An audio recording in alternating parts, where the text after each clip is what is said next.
세계를 지배하는 초강대국 미국. 그 앞에서 트럼프는 한국을 향해 노골적인 협박을 던졌습니다. 3,500억 달러를 현금으로 가져와라. 투자처는 우리가 정하고 수익은 대부분 미국 몫이다. 손실은 내가 떠안아라.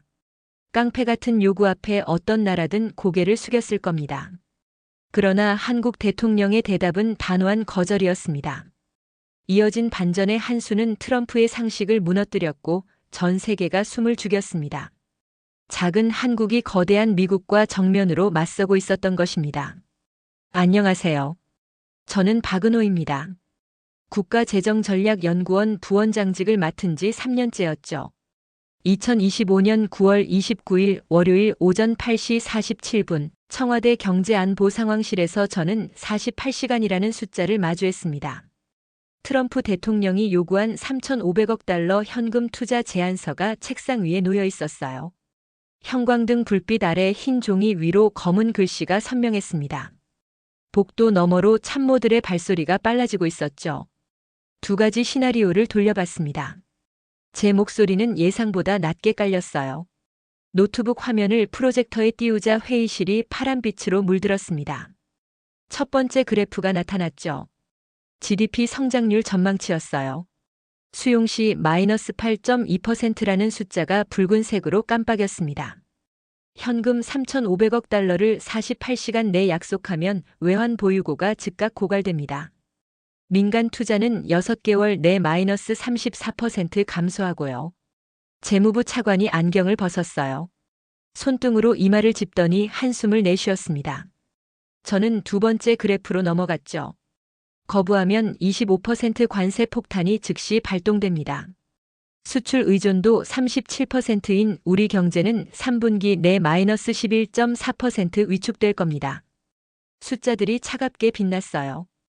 회의실 안 누구도 말이 없었습니다. 에어컨 바람 소리만 낮게 흘렀죠. 1997년 겨울을 떠올렸어요. 대학원 연구실에서 지도 교수님이 책상을 치며 울던 모습이 떠올랐습니다. IMF 구제금융 신청 발표 다음 날이었죠. 연구실 문에 폐쇄 통지서가 붙었고 저는 그날 밤 기숙사에서 혼자 라면을 끓여 먹었어요. 이건 선택이 아니라 덫입니다. 제가 중얼거리자 옆자리 김 국장이 고개를 끄덕였어요. 그의 손이 테이블 모서리를 움켜쥐고 있었습니다. 손등 핏줄이 튀어나와 있었죠. 일본은 어제 서명했습니다. 외교부 과장이 태블릿을 들어올렸어요. 도쿄발 속보 화면이었습니다. 일본 총리가 백악관 집무실에서 악수하는 사진이 떴죠. 미소는 없었어요. 총리의 입꼬리가 굳어 있었고 트럼프는 엄지를 치켜 세우고 있었습니다. 2,800억 달러 투자 약속에 오키나와 기지 50년 연장까지 합의했다더군요. 제 심장이 빠르게 뛰기 시작했어요. 숨이 얕아졌습니다. 일본이 무릎 꿇었다는 건 한국에겐 선례가 생겼다는 의미였죠. 거부하면 동맹 이탈자로 낙인 찍히고 수용하면 경제가 무너지는 구조였습니다. 대통령님께 보고 시간이 40분 남았습니다. 비서실장이 시계를 확인했어요. 저는 노트북을 닫았습니다. 화면이 꺼지자 회의실이 다시 어두워졌죠. 창밖으로 서울 하늘이 보였어요. 맑았습니다. 아무 일도 없는 듯 푸른 하늘이었죠. 복도를 걸으며 저는 숫자들을 되뇌었어요. 3,500억, 48시간, 마이너스 8.2%, 마이너스 11.4%. 어떤 숫자를 선택해도 국민은 고통받게 되어 있었습니다. 제 구두 소리가 복도에 메아리 쳤죠. 뒤에서 누군가 빠르게 걸어왔어요. 부원장님 추가 자료입니다. 연구원이 파일을 건넸습니다. 표지에 긴급이라는 도장이 찍혀 있었죠. 펼쳐보니 월가투자은행 보고서였어요. 제목이 눈에 들어왔습니다. 한국 거부 시 리스크 프리미엄 2배 상승 전망. 제 손이 떨렸어요. 종이 모서리가 흔들렸습니다. 이건 단순한 협상이 아니었죠. 미국은 이미 금융시장까지 움직이고 있었어요. 저는 보고서를 가슴에 품고 대통령 집무실 앞에 섰습니다. 문 너머로 낮은 목소리가 들렸죠. 들어오세요. 문이 열렸어요. 이재명 대통령이 창가에 서 있었습니다. 손에 같은 보고서를 들고 있었죠. 그의 눈빛은 차분했어요. 저는 그 순간 느꼈습니다. 이 사람은 이미 다른 무언가를 준비하고 있다는 걸요. 저는 집무실 소파에 앉았습니다. 이재명 대통령이 보고서를 책상에 내려놓더니 창밖을 바라봤어요. 9월 오후 햇살이 유리창을 타고 들어왔죠. 먼지 입자들이 빗속에서 천천히 떠다녔습니다. 박 부원장, 1997년을 기억하십니까? 대통령의 목소리는 낮았어요. 저는 고개를 끄덕였습니다. 어떻게 잊을 수 있겠습니까? 그해 겨울 제 연구실이 문을 닫았고 지도 교수님은 택시 운전을 시작하셨죠. 그때 우리는 IMF와 밀실에서 협상했습니다. 국민은 결과만 통보받았죠. 이번엔 다르게 가겠습니다. 대통령이 돌아섰어요. 그의 눈빛에 결기가 서려 있었습니다. 책상 위 전화기가 울렸죠. 비서실장이 받더니 고개를 숙였어요. CNN, BBC, 로이터 인터뷰 요청입니다. 거절하시겠습니까? 모두 수락하세요. 오늘 저녁 6시에 동시 생중계로 진행합니다. 저는 숨이 멎는 줄 알았어요. 손바닥에 땀이 났습니다.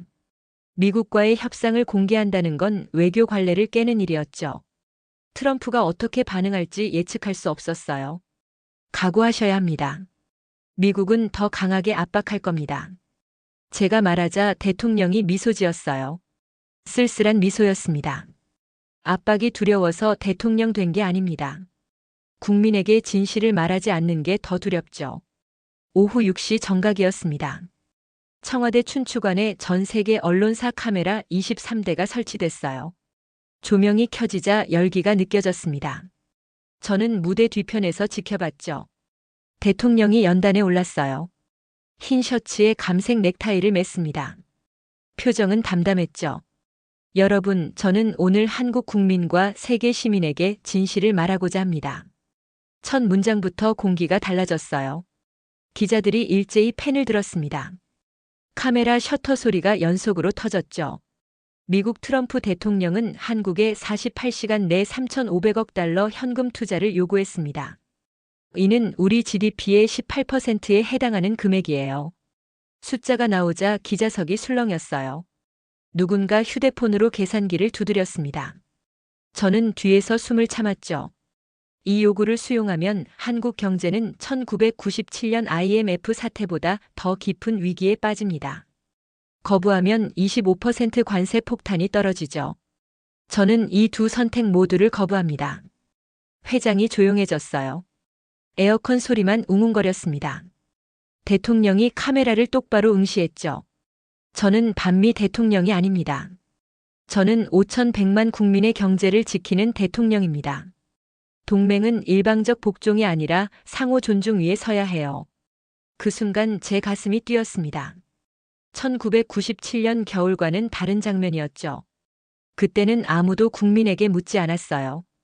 관료들이 밀실에서 결정하고 국민은 결과만 떠안았습니다. 하지만 지금은 달랐어요. 대통령이 전 세계 앞에서 프레임을 뒤집고 있었죠. 한국은 미국의 7번째 교역국이며 반도체 배터리 조선에서 핵심 파트너입니다. 우리를 굴복시키는 게 아니라 협력해야 미국도 이익을 얻어요. CNN 기자가 손을 들었어요. 대통령이 고개를 끄덕이자 질문이 날아왔습니다. 트럼프 대통령이 한국을 동맹 이탈자로 규정하면 어떻게 하시겠습니까? 동맹은 신뢰로 유지됩니다. 신뢰는 강요가 아니라 대화에서 나오죠. 저는 트럼프 대통령과 언제든 대화할 준비가 되어 있습니다. 대통령의 목소리는 흔들림이 없었어요. 로이터 기자가 다시 물었습니다. 일본은 이미 굴복했습니다. 한국만 버틸 수 있다고 보십니까? 일본의 선택은 존중합니다. 하지만 한국은 한국의 길을 갑니다. 우리에겐 5천만 국민의 의지와 세계 10위 경제 규모가 있어요. 인터뷰가 끝나자 저는 대통령 대기실로 향했습니다. 복도에서 휴대폰이 진동했죠. 재무부 차관이었어요. 부원장님, 뉴욕 증시에서 한국 관련 ETF가 마이너스 3.2% 급락했습니다. 월가가 움직이기 시작했어요. 제 손이 차갑게 식었습니다. 예상했던 반격이 시작된 거죠. 대기실 문을 열자 대통령이 넥타이를 풀고 있었어요. 비서실장이 태블릿을 건넸습니다. 백악관 대변인 논평이 나왔습니다. 한국의 오만한 태도를 유감스럽게 생각한다고요. 대통령이 화면을 읽더니 고개를 저었어요. 입가에 미소가 번졌습니다. 유감이라. 좋습니다. 유감은 분노가 아니에요. 아직 협상 여지가 있다는 뜻이죠. 저는 그제야 깨달았어요. 대통령은 밀실 협상의 룰을 공개 여론전으로 바꿔버린 겁니다. 이제 트럼프는 전 세계가 지켜보는 무대에서 다음 수를 둬야 했죠. 실수하면 미국도 비난받을 수 있는 구조였어요. 창밖으로 서울 야경이 펼쳐졌습니다. 불빛들이 반짝였죠. 저는 숫자들을 다시 떠올렸어요. 3,500억, 48시간. 하지만 이제 그 숫자들은 더 이상 덫이 아니었습니다. 세계가 지켜보는 협상 테이블 위의 카드로 바뀌었죠. 저는 다음날 새벽 4시 42분에 잠에서 깼습니다. 휴대폰 화면에 긴급 알림이 17개 떠 있었어요. 손가락이 떨렸습니다. 첫 번째 메시지를 열자 골드만삭스 보고서 제목이 보였죠. 한국 리스크 프리미엄 2배 상향 조정. 침대에서 일어나 거실로 나왔어요. 노트북을 켜자 블룸버그 단말기 화면이 붉은색으로 물들어 있었습니다. 원달러 환율이 1387원까지 치솟았죠. 전날 종가보다 34원 급등한 수치였어요.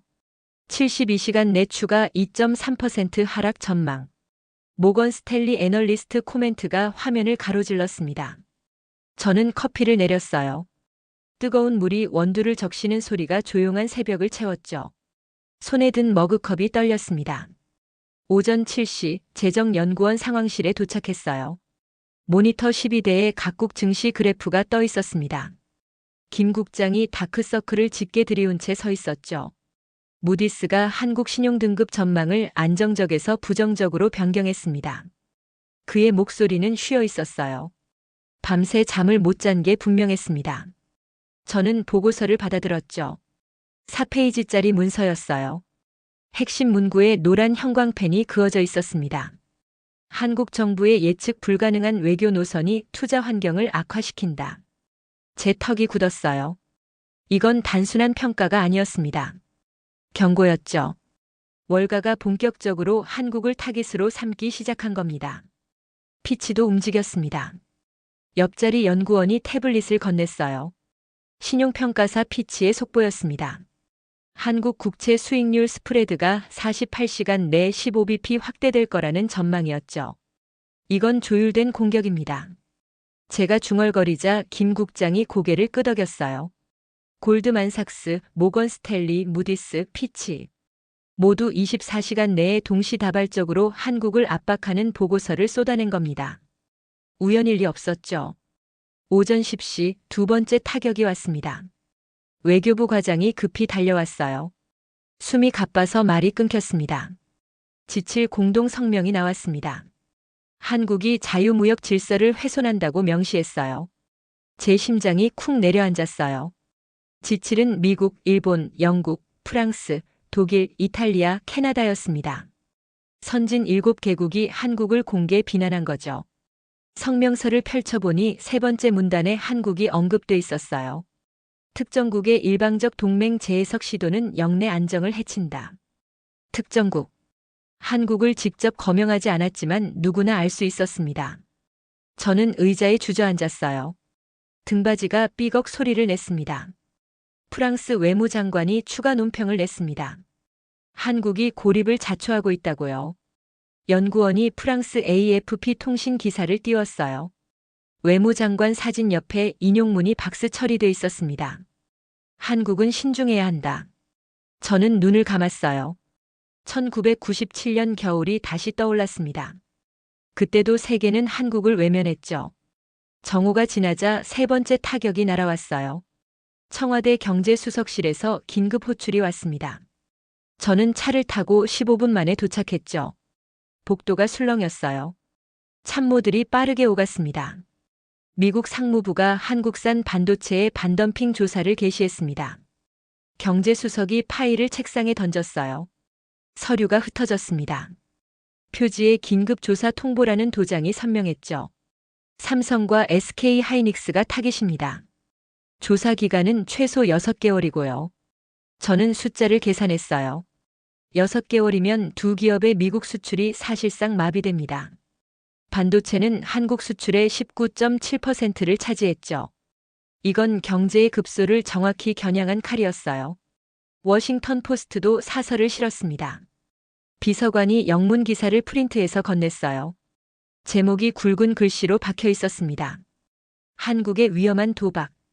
기사는 3단으로 구성돼 있었죠. 한국이 동맹을 배신하고 있으며 중국과 밀착할 가능성이 있다는 내용이었습니다. 뉴욕타임스, 월스트리트 저널도 비슷한 논조입니다. 저는 기사 뭉치를 넘겼어요. 손가락 끝이 종이에 베었습니다. 미국 주요 언론이 일제히 한국을 압박하고 있었죠. 이건 우연이 아니었어요. 백악관이 언론을 동원한 여론전이었습니다. 오후 3시 저는 대통령 집무실로 불려갔어요. 문을 열자 이재명 대통령이 창가에 서 있었습니다. 손에 같은 신문 묶음을 들고 있었죠. 본격적으로 시작됐군요. 대통령의 목소리는 차분했어요. 오히려 너무 차분해서 저는 불안했습니다.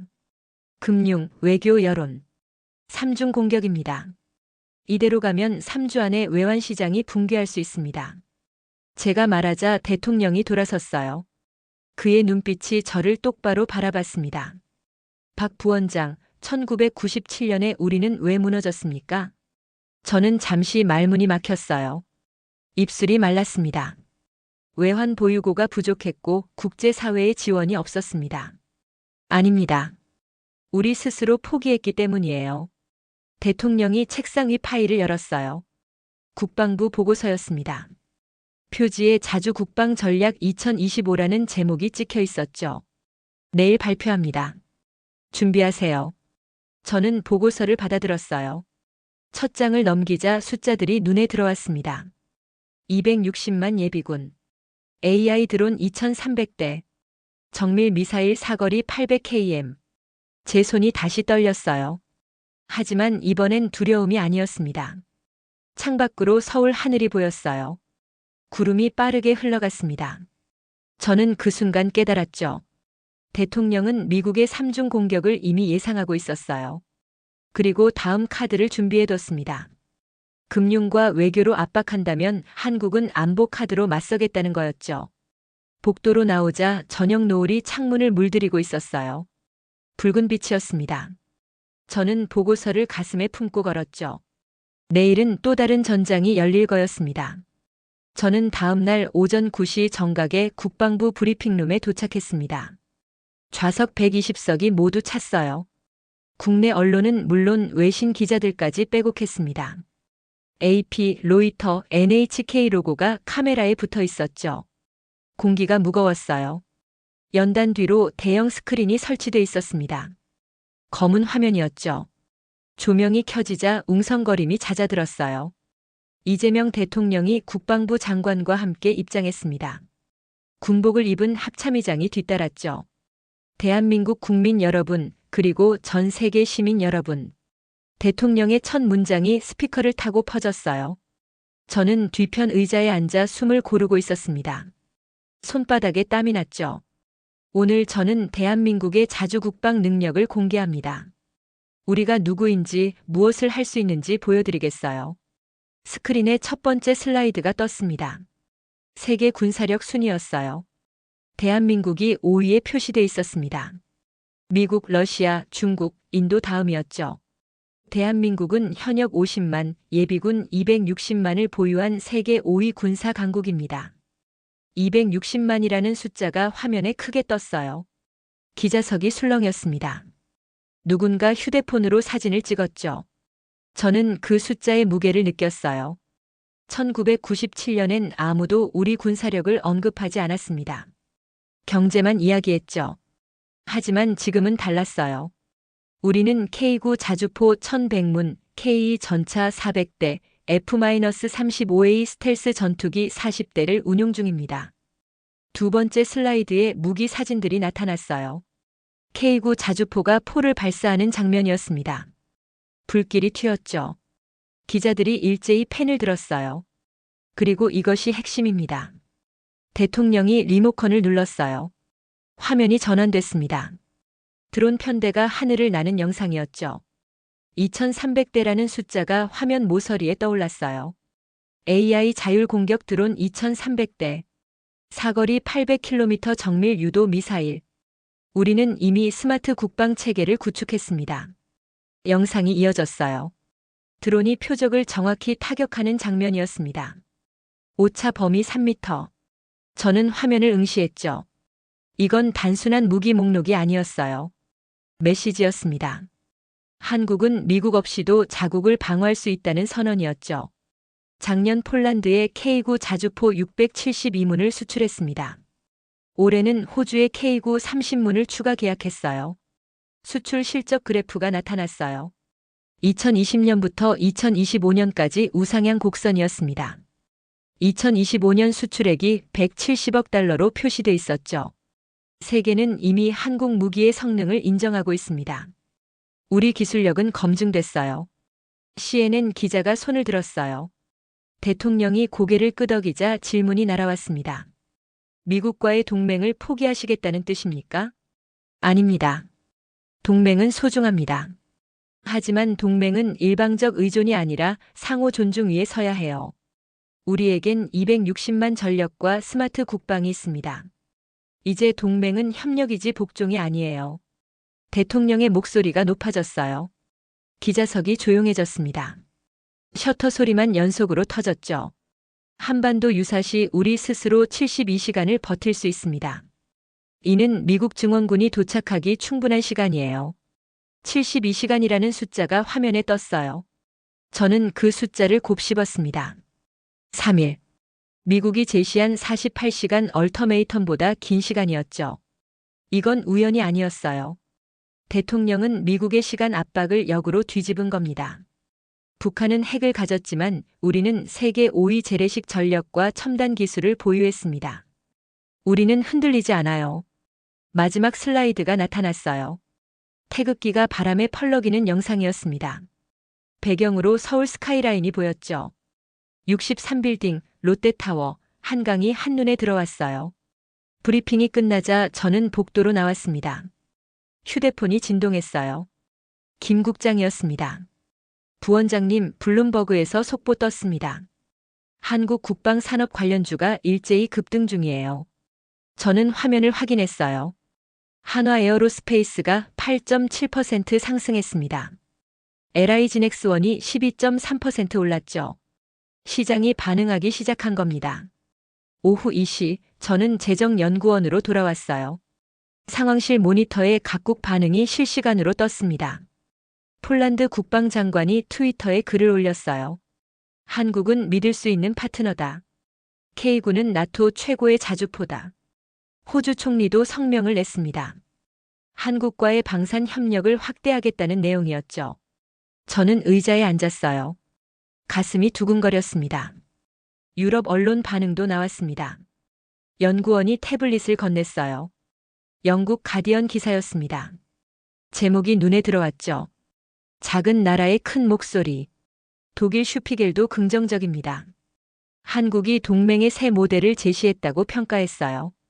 저는 기사를 읽었어요. 세 번째 문단에 밑줄 친 문장이 있었습니다. 한국은 미국에 굴복하지 않고도 안보를 지킬 수 있음을 증명했다. 제 손이 떨렸어요. 하지만 이번엔 기쁨의 떨림이었습니다. 오후 5시 청와대에서 긴급회의가 소집됐어요. 저는 차를 타고 다시 향했습니다. 창밖으로 시민들이 보였죠. 누군가 태극기를 들고 있었어요. 광화문 광장에 사람들이 모여 있었습니다. 자주국방 만세. 구호가 들렸어요. 저는 창문을 내렸습니다. 가을바람이 차 안으로 들어왔죠. 시민들의 표정이 밝았어요. 1997년 겨울과는 달랐습니다. 그때는 모두가 고개를 숙이고 있었죠. 집무실에 도착하자 대통령이 서 있었어요. 손에 태블릿을 들고 있었습니다. 여론조사 결과가 나왔습니다. 자주국방 지지율 73%예요. 73%. 저는 그 숫자를 되뇌었습니다. 국민 10명 중 7명이 지지한다는 의미였죠. SNS 반응도 폭발적입니다. 청년층이 움직이고 있어요. 비서실장이 휴대폰 화면을 보여줬어요. 해시태그가 떠올랐습니다. 해시태그 자주 국방 해시태그 260만 전력 해시태그 흔들리지 않는다. 트윗이 초당 120개씩 올라오고 있었죠. 저는 창밖을 바라봤어요. 서울 야경이 반짝였습니다. 불빛 하나하나가 사람이었죠. 그들이 지금 깨어나고 있었어요. 미국의 압박에 굴복하는 게 아니라 스스로 설 수 있다는 자신감을 되찾고 있었습니다. 미국 반응은요? 제가 묻자 대통령이 미소 지었어요. 아직 침묵입니다. 그게 답이에요. 침묵. 저는 그 의미를 알았습니다. 트럼프는 다음 수를 고민하고 있었죠. 한국이 안보 카드를 꺼내들자 미국의 압박 수단이 하나 사라진 겁니다. 이제 남은 건 내부 분열 조장뿐이었어요. 저는 다음 날 새벽 5시 23분에 비명소리에 잠을 깼습니다. 아파트 복도에서 누군가 소리쳤어요. 저는 잠옷 차림으로 현관문을 열었습니다. 옆집 아주머니가 휴대폰을 들고 서 있었죠. 인터넷이 안 돼요. 은행 앱도 먹통이고요. 제 심장이 빠르게 뛰기 시작했어요. 저도 휴대폰을 확인했습니다. 와이파이가 끊겼어요. LTE도 느렸죠. 뉴스 앱을 열자 한참 만에 로딩됐습니다. 속보가 떴어요. 국내 주요 포털은행 동시 디도스 공격받아. 저는 옷을 급히 갈아입었습니다. 15분 만에 재정연구원에 도착했어요. 상황실이 난리였죠. 연구원들이 전화기를 붙잡고 소리치고 있었습니다. 네이버, 카카오, 국민은행, 신한은행 모두 마비됐습니다. 김 국장이 땀을 닦으며 말했어요. 모니터에 트래픽 그래프가 떠 있었습니다. 새벽 4시 47분을 기점으로 수직 상승한 곡선이었죠. 공격 규모가 초당 850기가비트입니다. 역대 최대예요. 저는 의자에 앉았어요. 손이 떨렸습니다. 이건 단순한 해킹이 아니었죠. 누군가 한국의 디지털 인프라를 노렸어요. 발신지 추적됐습니까? 미국 버지니아주 서버 32대, 일본 도쿄 서버 18대입니다. 모두 클라우드 서비스를 악용했어요. 제 턱이 굳었습니다. 버지니아. CIA 본부가 있는 곳이었죠. 우연일 리 없었어요. 오전 8시 두 번째 타격이 왔습니다.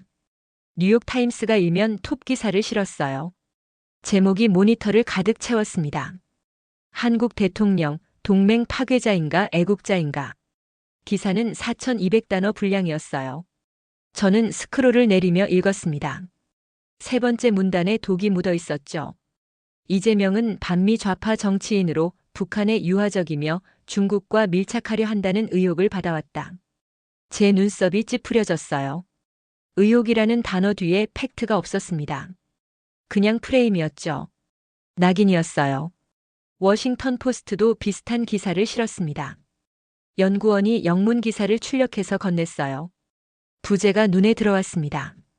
한국 내부 분열 심화, 야당과 보수층 반발. 저는 기사를 읽었습니다. 인터뷰 대상이 명시돼 있었어요. 한국 보수 싱크탱크 연구위원 2명, 야당 의원 1명. 모두 대통령을 비판하는 내용이었죠. 미국 언론이 한국 내부 인사를 동원하고 있습니다. 김 국장이 다른 기사 묶음을 건넸어요. CNN, 폭스뉴스, 블룸버그. 모두 같은 프레임이었습니다. 한국이 내부에서 분열하고 있다는 스토리였죠. 오전 11시 저는 청와대로 호출됐어요. 복도가 어수선했습니다. 비서관들이 빠르게 오갔죠. 집무실 문을 열자 대통령이 TV를 보고 있었어요. 종편 뉴스였습니다. 야당 대표가 기자회견을 열었습니다. 대통령 탄핵을 검토하겠다고요. 비서실장이 리모컨을 눌렀어요.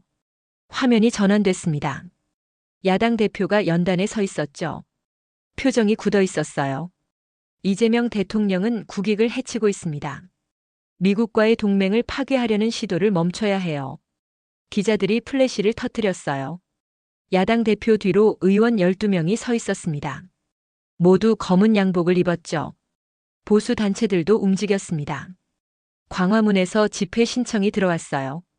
경호실장이 서류를 건넸습니다.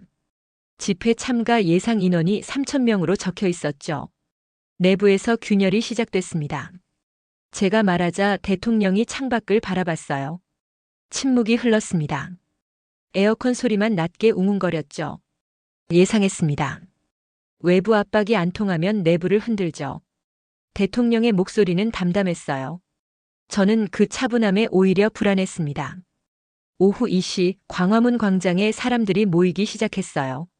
저는 창문으로 내려다봤습니다. 태극기가 보였죠. 하지만 어제와는 달랐어요. 구호가 달랐습니다. 굴욕 외교 중단하라. 확성기 소리가 청와대까지 들렸어요. 저는 숨을 깊이 들이마셨습니다. 1997년이 떠올랐죠. 그때도 국민은 분열했었어요.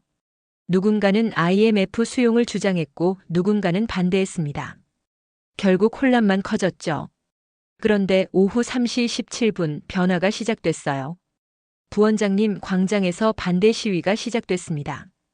연구원이 노트북을 들고 뛰어왔어요. 유튜브 생중계 화면이었습니다. 광화문 반대편에 또 다른 인파가 모이고 있었죠.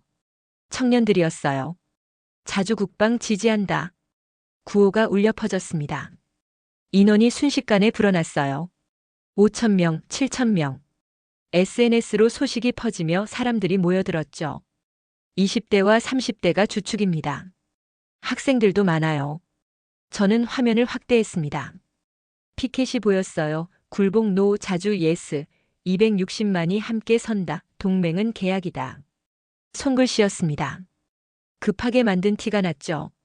오후 4시 두 집단이 마주쳤어요. 저는 숨을 멈췄습니다. 충돌이 일어날까 걱정했죠. 하지만 예상과 달랐어요. 대화합시다. 한 청년이 확성기를 들고 외쳤어요. 보수 집회 쪽으로 걸어갔습니다. 양쪽이 조용해졌죠. 저도 미국을 존중합니다. 하지만 일방적 굴복은 존중이 아니에요. 우리 경제를 지키는 게 반미입니까? 청년의 목소리가 떨렸어요. 하지만 명확했습니다. 보수 집회 참가자 중 한 명이 앞으로 나왔죠. 60대 남성이었어요. 그럼 미국이 등을 돌리면 어쩔 겁니까?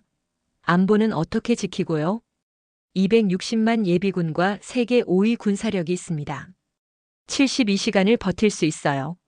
그 시간이면 협상할 수 있습니다. 청년이 대답했어요. 남성이 잠시 침묵했습니다. 주변 사람들이 웅성거렸죠. 검증 가능한 동맹을 만들자는 겁니다. 무조건 따르는 게 아니라요. 또 다른 목소리가 들렸어요. 30대 여성이었습니다. 아이를 업고 있었죠. 제 아이가 빚더미에 앉는 걸 볼 순 없어요. 3,500억 달러는 우리 아이들 미래예요. 여성의 목소리에 울음이 섞였습니다. 광장이 조용해졌어요. 저는 화면을 응시했습니다. 가슴이 뜨거워졌죠. 오후 6시 SNS가 폭발했어요. 해시태그가 실시간 트렌드 1위에 올랐습니다. 해시태그 우리가 선택한다. 해시태그 계약 가능한 동맹. 해시태그 국민이 주인이다.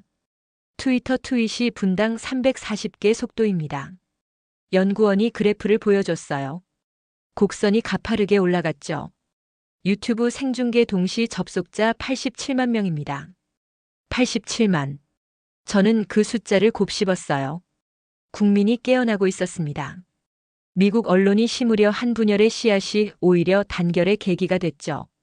오후 8시 대통령이 긴급 담화를 발표했어요. 청와대 브리핑룸에 카메라가 설치됐습니다. 저는 뒤편에 서 있었죠.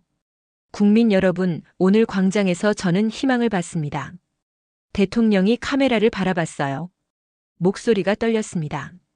감정이 실려 있었죠. 여러분은 분열하지 않았어요.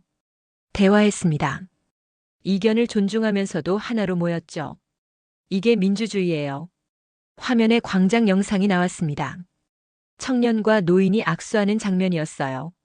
두 집단이 손을 맞잡고 구호를 외쳤습니다. 굴복이 아니라 검증 가능한 동맹을 택하자. 구호가 울려 퍼졌어요. 저는 눈시울이 뜨거워졌습니다. 1997년과 달랐어요. 그때는 혼란만 있었죠. 하지만 지금은 국민 스스로 답을 찾고 있었습니다. 담화가 끝나고 저는 집무실로 향했어요. 대통령이 창가에 서 있었습니다. 광장 불빛이 보였죠. 미국은 어떻게 나올까요? 제가 묻자 대통령이 돌아섰어요. 이미 졌습니다. 내부 분열 카드가 통하지 않았으니까요. 대통령이 미소 지었어요.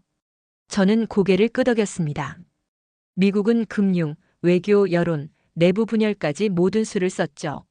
하지만 국민이 흔들리지 않았어요. 이제 남은 건 하나였습니다. 협상 테이블로 돌아오는 것이었죠. 창밖으로 서울 야경이 반짝였습니다. 광장의 촛불이 별처럼 빛났어요. 저는 그 빛들을 바라보며 생각했습니다. 이게 시작이구나. 새로운 동맹의 시작이요. 저는 다음 날 오전 7시 32분에 국회 재정위원회 회의실에 도착했습니다. 의원 23명이 이미 자리를 채우고 있었어요. 서류 뭉치가 책상마다 쌓여 있었습니다. 표지에 경제안보 오버반이라는 제목이 찍혀 있었죠. 시작하겠습니다. 위원장이 의사봉을 두드렸어요. 똑똑 소리가 회의실에 울렸습니다. 저는 증인석에 앉았죠. 형광등 불빛이 눈부셨어요. 박은호 부원장, 이 법안이 통과되면 실제로 외환 방어가 가능합니까? 야당 의원이 물었어요. 목소리에 회의가 섞여 있었습니다. 저는 자료를 펼쳤죠. 가능합니다. 1차 외환 방어 기금 500억 달러, 2차 예비 300억 달러. 총 800억 달러면 3개월은 버틸 수 있어요. 숫자를 말하자 의원들이 메모하기 시작했어요. 펜 소리가 사각거렸습니다. 재원은 어디서 마련합니까? 여당 의원이 질문했어요. 저는 두 번째 페이지를 넘겼습니다. 국부펀드 유동자산 240억 달러, 한국은행 특별계정 180억 달러, 그리고 중국, 일본, 싱가포르와의 통화스와프 380억 달러입니다. 통화스와프라는 단어가 나오자 회의실이 술렁였어요. 야당 의원 하나가 손을 들었습니다. 중국과 손잡는 겁니까? 미국이 더 반발하지 않겠습니까? 제 턱에 힘이 들어갔어요. 예상했던 질문이었죠. 미국 달러만 의존하는 게 위험합니다. 1997년 우리가 배운 교훈이에요. 따자 협력이 리스크를 분산시킵니다. 저는 그래프를 스크린에 띄웠어요. 1997년과 2025년 외환 보유 구조 비교였습니다. 1997년엔 미국 달러가 87%였죠. 2025년은 62%였어요. 유로화 18%, 위안화 12%, 엔화 8%로 분산돼 있었습니다. 이미 분산은 진행 중이었습니다. 이번 법안은 그걸 제도화하는 거예요. 위원장이 고개를 끄덕였어요. 다음 의원이 질문했습니다. 두 번째 법안, 외국 자본 긴급 유출 제한 조항입니다. 이게 외국인 투자를 막는 거 아닙니까? 아닙니다. 정상적인 투자는 보호합니다. 다만 72시간 내 GDP 대비 3% 이상 급격한 유출 시에만 7일간 심사 기간을 두는 거예요. 7일. 저는 그 숫자를 강조했습니다. 1997년엔 단 하루 만에 외환 보유고가 30억 달러 증발했었죠. 7일이면 대응할 시간이 생깁니다. 오전 11시 47분 첫 번째 법안이 표결에 붙여졌어요. 전광판에 숫자가 올라갔습니다. 찬성 187표, 반대 96표, 기권 14표. 가결이었죠. 외환방어기금법 통과됐습니다. 위원장이 선언했어요. 저는 숨을 내쉬었습니다. 가슴이 두근거렸죠. 오후 1시 두 번째 법안 심의가 시작됐어요. 국가 핵심 기술 보호법이었습니다. 반도체, 배터리, 조선 기술의 해외 유출을 막는 내용이었죠. 이미 미국도 칩스법으로 자국 기술을 보호하고 있습니다. 우리도 같은 권리가 있어요. 제가 설명하자 여당 의원들이 박수를 쳤어요. 하지만 야당 쪽은 조용했습니다. 삼성과 SK가 미국 투자를 못하게 되는 거 아닙니까? 야당 간사가 날카롭게 물었어요.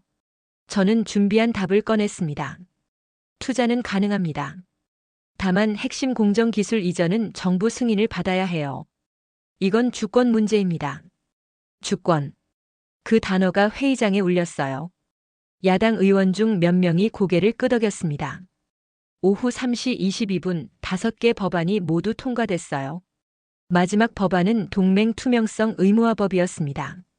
미국과의 모든 방위비 협상을 국회에 보고하고 승인받도록 하는 내용이었죠. 동맹은 이제 충성이 아니라 계약입니다. 여당 대표가 기자회견에서 말했어요. 저는 국회 로비에서 생중계를 봤습니다. 카메라 플래시가 터졌죠.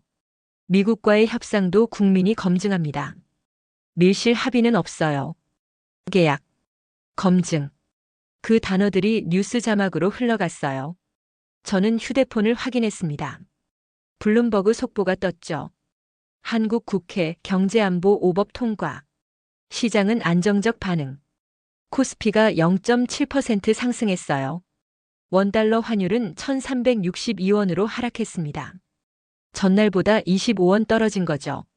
시장이 안도하고 있었어요.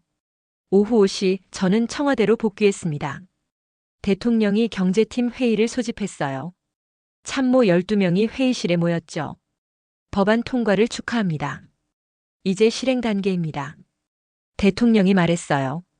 스크린에 일정표가 떴습니다. 48시간 내 처리할 항목이 17개 나열돼 있었죠. 한국은행, 내일 오전 외환방어기금 첫 입금 완료하세요. 500억 달러요. 하는 총재가 고개를 숙였어요. 외교부 중국, 일본, 싱가포르에 통화스와프 활성화 공문 발송하세요. 6시간 내요. 외교 차관이 메모했습니다. 펜소리가 빠르게 움직였죠. 산업부 삼성 SK 긴급 간담회 잡으세요. 핵심 기술 목록 확정해야 합니다. 산업부 장관이 휴대폰을 들었어요. 회의실을 나가며 전화를 걸기 시작했습니다. 저는 그 모습을 지켜봤어요. 1997년엔 이런 준비가 없었습니다. IMF가 오고 나서야 허겁지겁 대응했죠. 하지만 지금은 달랐어요. 법이 통과되기 무섭게 실행체계가 가동됐습니다. 오후 8시 한국은행에서 보고가 왔어요. 외환방어기금 계좌의 첫 입금이 완료됐다는 내용이었습니다. 240억 달러였죠. 일본 재무성에서 연락 왔습니다. 통화스와프 100억 달러 즉시 가동 가능하다고 해요. 외교부 과장이 서류를 들고 뛰어왔어요. 숨이 가빴습니다. 저는 서류를 받아들었죠. 일본 재무장관 서명이 찍혀 있었어요.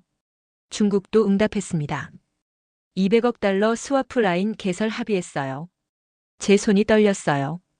중국과 일본이 움직인 겁니다. 미국이 압박해도 아시아 국가들은 한국 편에 섰죠. 오후 10시 저는 사무실로 돌아왔어요. 책상 위에 보고서가 쌓여 있었습니다. 첫 페이지를 펼쳤죠. 제목이 눈에 들어왔어요. 제도 방어선 가동 현황. 외환방어기금 800억 달러 확보. 통화스와프 380억 달러 활성화. 핵심 기술 보호 리스트 127개 품목 지정. 동맹 투명성 시스템 구축 완료. 숫자들이 나열돼 있었어요. 저는 그 숫자들을 하나씩 확인했습니다. 손가락으로 짚으며 읽었죠. 모두 48시간 내 완료된 것들이었어요. 창밖으로 서울 야경이 보였습니다. 한강이 검게 흐르고 있었죠. 다리 위로 차들이 불빛을 남기며 지나갔어요. 저는 그 빛들을 바라봤습니다. 1997년엔 제도가 없었어요. 위기가 오고 나서야 손을 썼죠. 하지만 지금은 달랐습니다. 위기가 오기 전에 방어선을 쳤어요. 법과 제도로 버티는 구조를 만든 겁니다. 휴대폰이 울렸어요. 대통령이었습니다. 박 부원장 수고했어요. 이제 마지막 단계입니다. 마지막이요? 내일 발표합니다. 새로운 동맹의 정의를요. 전화가 끊겼어요. 저는 휴대폰을 내려놓았습니다. 가슴이 두근거렸죠. 마지막 단계. 그게 뭘 의미하는지 저는 알았어요. 이제 한국은 미국에게 새로운 제안을 할 차례였습니다. 굴복도 대립도 아닌 제3의 길을요. 책상 위 달력을 봤어요. 9월 29일부터 6일이 지났습니다. 트럼프가 준 48시간 데드라인은 이미 120시간 전에 지나갔죠. 하지만 세상은 무너지지 않았어요.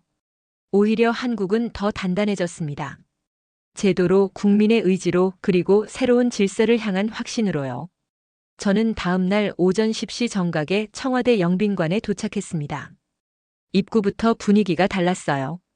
외신 기자 79명이 취재 배지를 받고 있었습니다. CNN, BBC, 알자지라, 심지어 러시아 타스 통신까지 왔죠. 역대 최대 규모 기자회견입니다. 비서실장이 제 옆에 섰어요.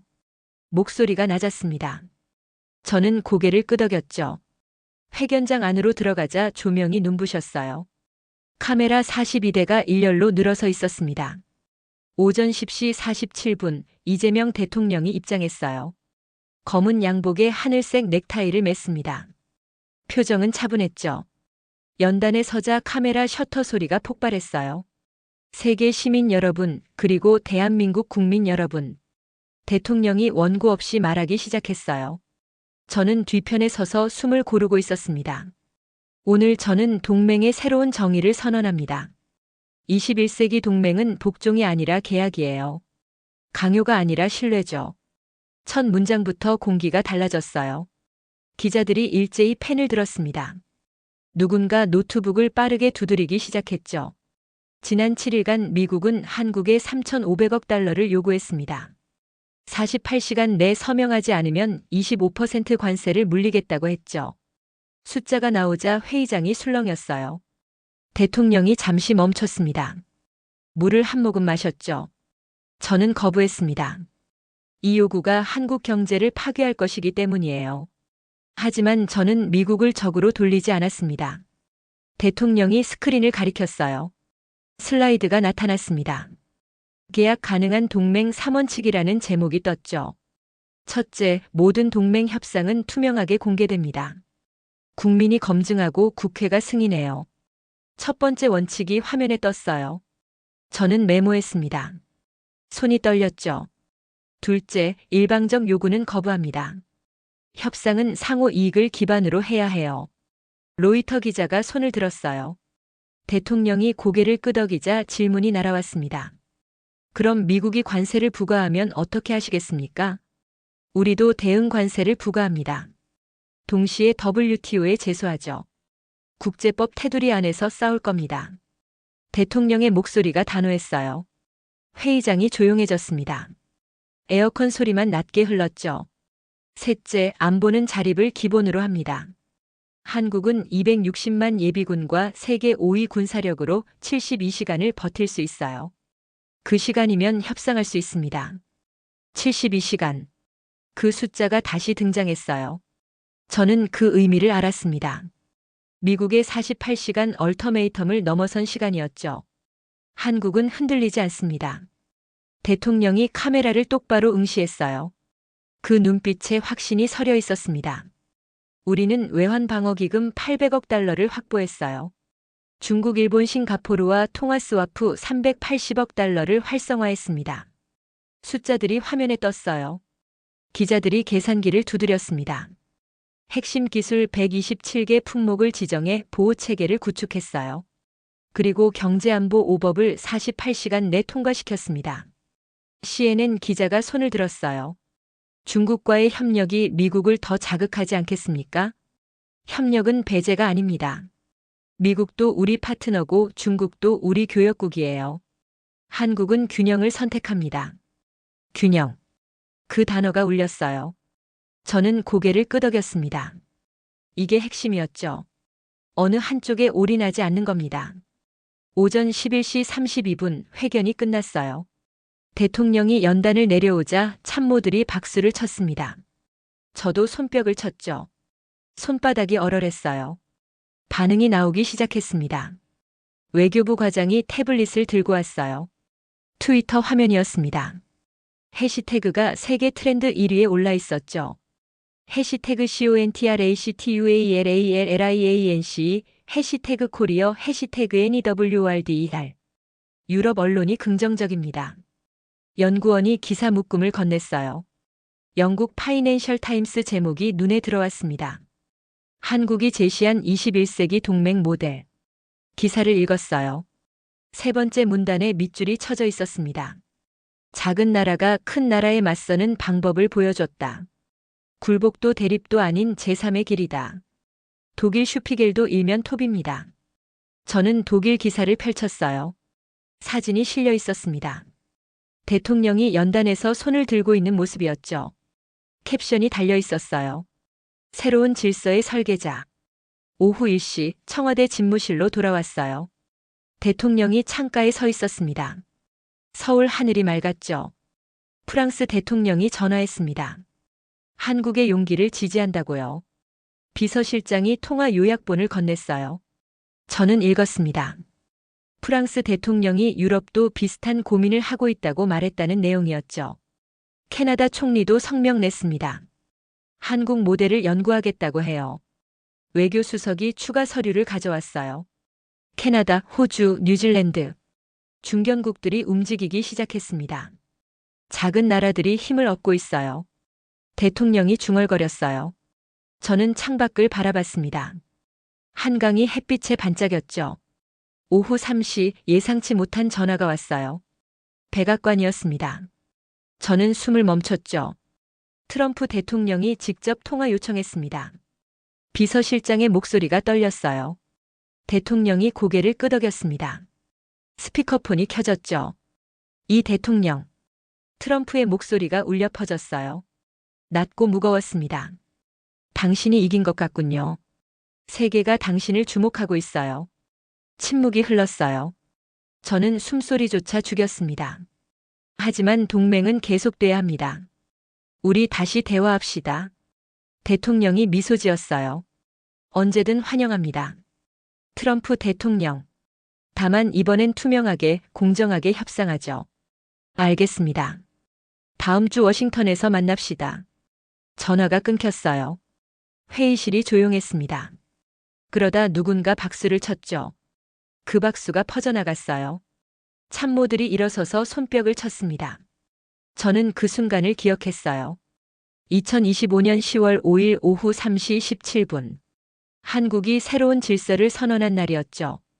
오후 6시 광화문 광장에 사람들이 모였어요. 저는 창문으로 내려다봤습니다. 촛불이 켜지기 시작했죠. 하나, 둘, 열, 백, 천. 순식간에 광장이 불빛으로 가득 찼어요. 자주 대한민국. 구호가 울려 퍼졌어요. 청년과 노인이 함께 외쳤습니다.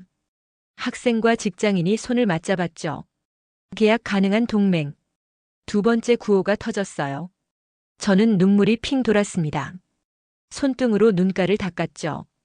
1997년 겨울, 저는 연구실에서 혼자 라면을 끓여 먹으며 울었어요.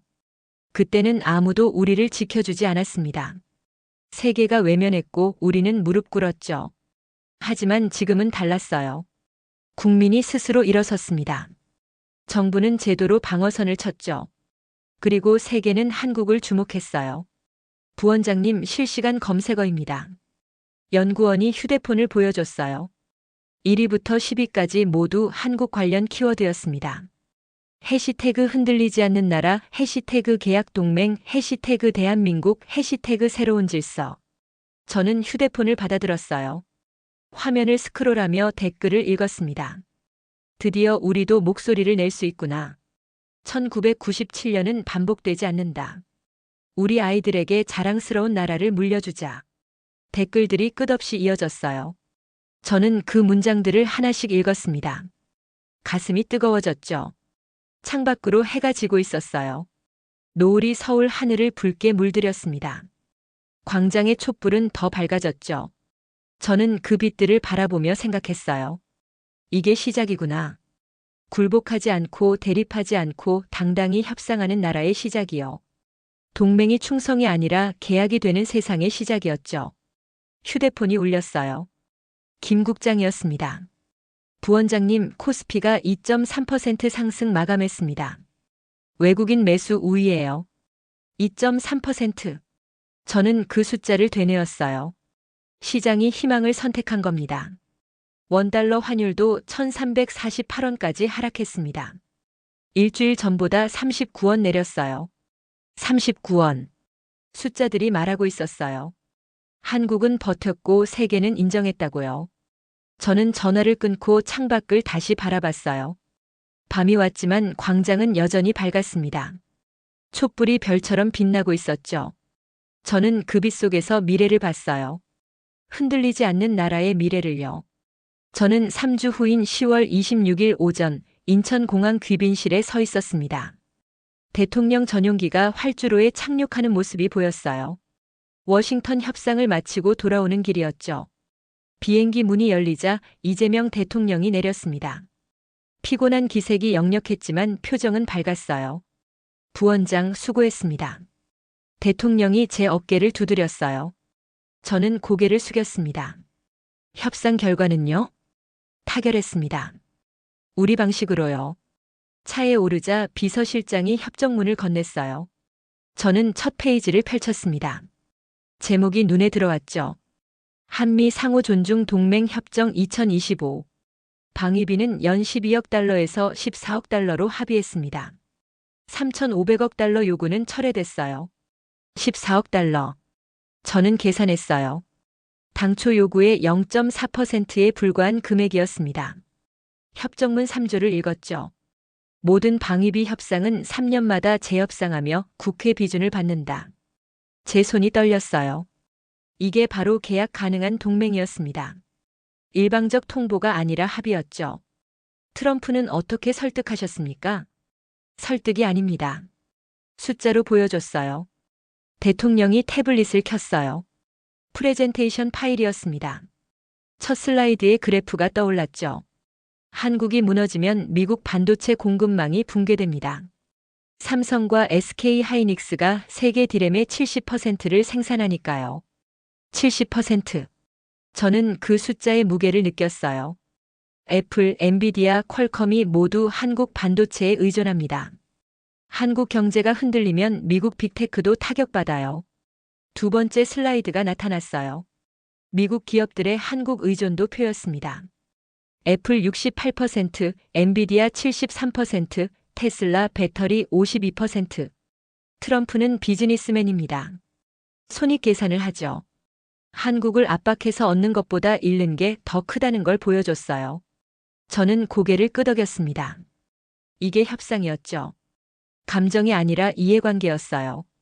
오전 11시 청와대 브리핑룸에서 귀국 보고 회견이 열렸어요. 기자 93명이 자리를 채웠습니다. 대통령이 연단에 섰죠. 국민 여러분, 저는 워싱턴에서 새로운 동맹을 만들고 왔습니다. 카메라 셔터 소리가 터졌어요. 대통령이 협정문을 들어올렸습니다. 3,500억 달러 요구는 철회됐어요. 방위비는 연 14억 달러 3년마다 재협상입니다. 그리고 모든 내용을 국회가 검증하죠. 기자석이 술렁였어요. 손이 일제히 올라갔습니다. 한국일보 기자입니다. 미국이 왜 물러섰다고 보십니까?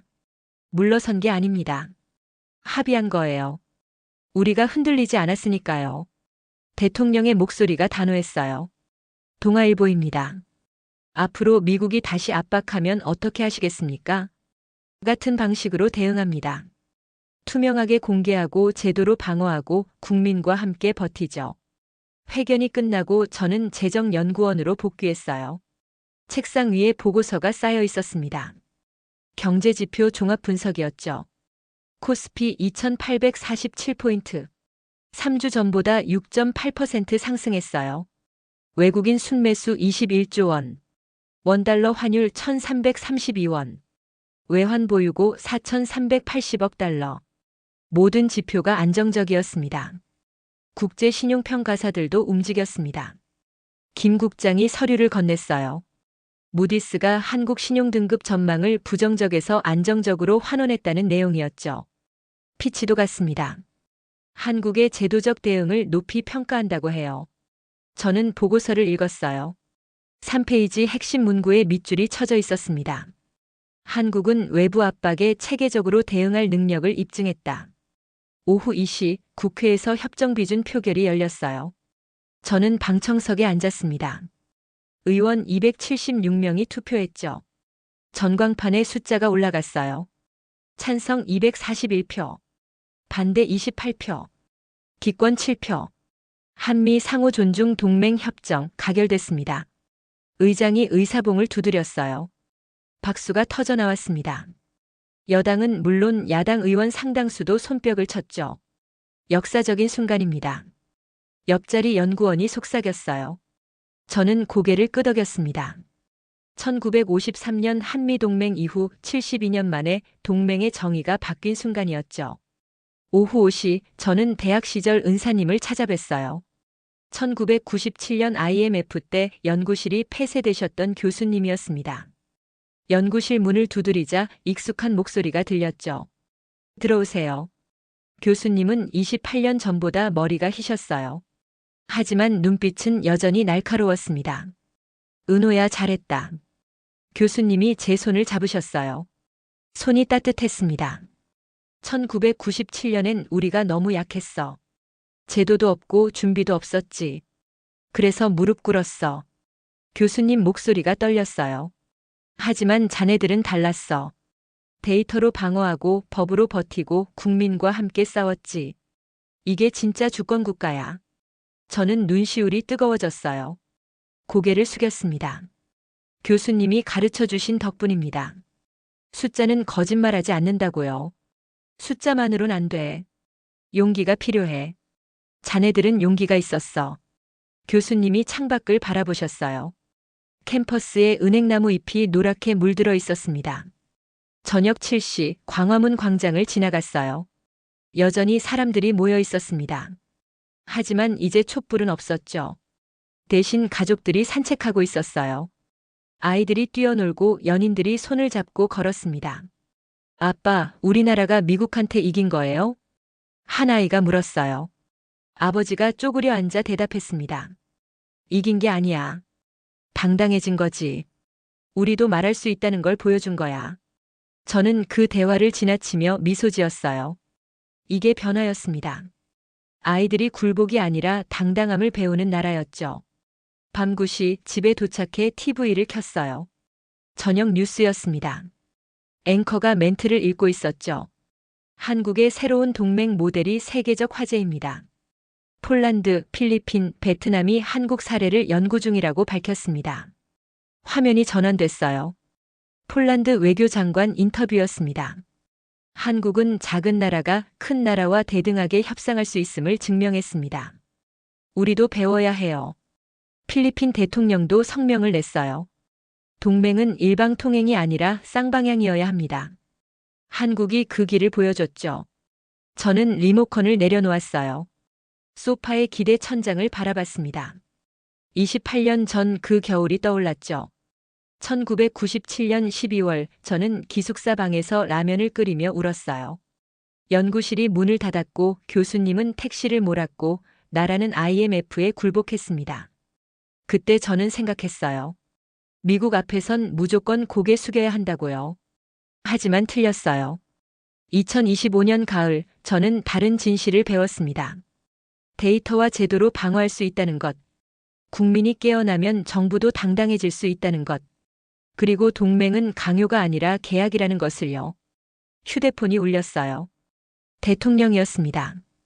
박 부원장, 내일 오전 청와대로 오세요. 경제안보 자문단 발족식이 있어요. 알겠습니다. 전화를 끊고 창밖을 바라봤어요. 서울 야경이 반짝이고 있었습니다. 63빌딩, 롯데타워, 한강 다리의 불빛들. 그 빛 하나하나가 사람이었고 희망이었고 미래였죠. 저는 책상으로 가서 노트를 펼쳤어요. 28년간 메모해온 것들이었습니다. 첫 페이지에 적힌 문장이 눈에 들어왔죠. 1997년 12월 3일. 오늘 우리는 무릎 꿇었다. 언젠가 다시 설 수 있을까? 저는 펜을 들었어요. 마지막 페이지에 새 문장을 썼습니다. 2025년 10월 26일. 오늘 우리는 당당히 섰다. 그리고 흔들리지 않았다. 펜을 내려놓고 창밖을 다시 바라봤어요. 가을바람이 나뭇잎을 흔들고 있었습니다. 하지만 나무는 쓰러지지 않았죠. 뿌리가 깊었으니까요. 한국도 그랬어요. 260만 예비군, 800억 달러 외환 방어기금, 127개 핵심 기술, 5개 경제안보법, 그리고 무엇보다 깨어난 5,100만 국민. 이게 뿌리였습니다. 저는 불을 끄고 잠자리에 들었어요. 어둠 속에서 숫자들이 떠올랐습니다. 3,500억이 14억으로 바뀐 숫자. 48시간이 3주로 늘어난 시간. 마이너스 8.2%가 6.8%로 역전된 성장률. 숫자는 거짓말하지 않았어요. 한국은 흔들리지 않았고 세계는 인정했고 동맹은 계약이 됐습니다. 눈을 감자 광장의 촛불이 보였어요. 하나하나가 별처럼 빛나는 촛불들. 그 빛 속에서 저는 꿈꿨습니다. 더 이상 굴복하지 않는 나라를, 아이들이 자랑스러워할 나라를, 흔들리지 않는 대한민국을요. 그리고 그 꿈은 이제 현실이었습니다.